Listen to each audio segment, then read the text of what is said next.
What's the significance of each one? So it should be doable, right?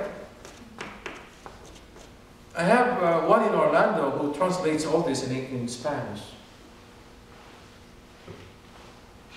Maybe if I can have there's a software, right?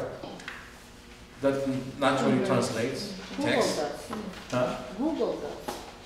Google does it? Yeah, so maybe she's doing that. I will mention it to her. But what she does is she comes to the class every Wednesday night and then turns around and does the same to Spanish-speaking people. Isn't that wonderful? So if you can turn around and do this Bible class in Kapampangan, that would be great too.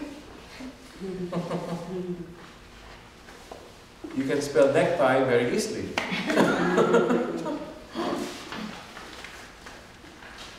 The image of the invisible God, guess who that is? Jesus. The apologetics is the second part from the last week. If you have last week's Bible study materials, this is the second part. It's the word Eucharist in the Bible. So you have a discussion here, including all the Bible verses pertinent. And before we finish, get your catechism and get paragraph 1334.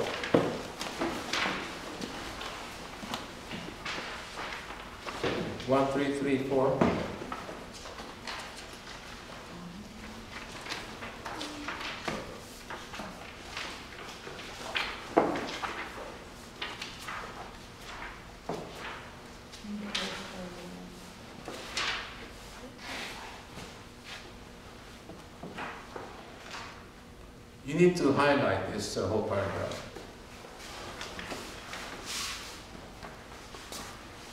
In other words, I'm showing you here,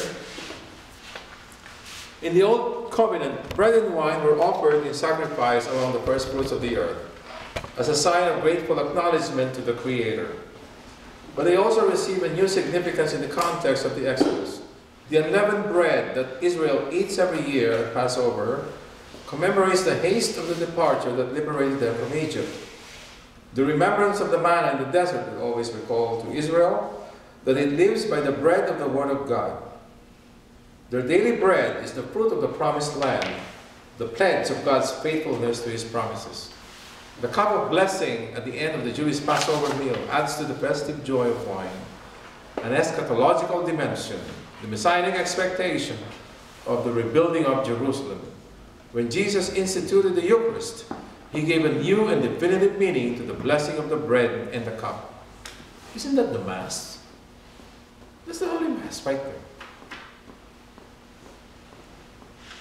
When we say, what do we say in the Mass? May these sacrifice in your hands. Right? Remember that?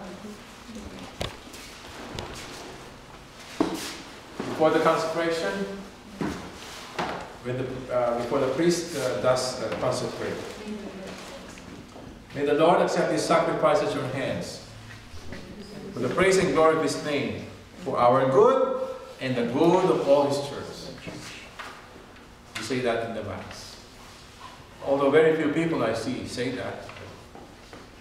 When I say it loud, so those around me can hear me.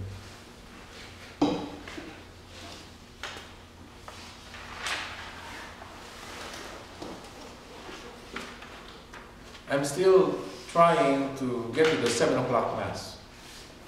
If it's just me, I can do it very easily. My problem is my company. They're holding me back.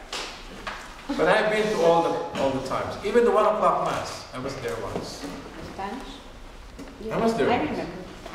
Yeah, I was there. When you went to advertise. Yeah, that's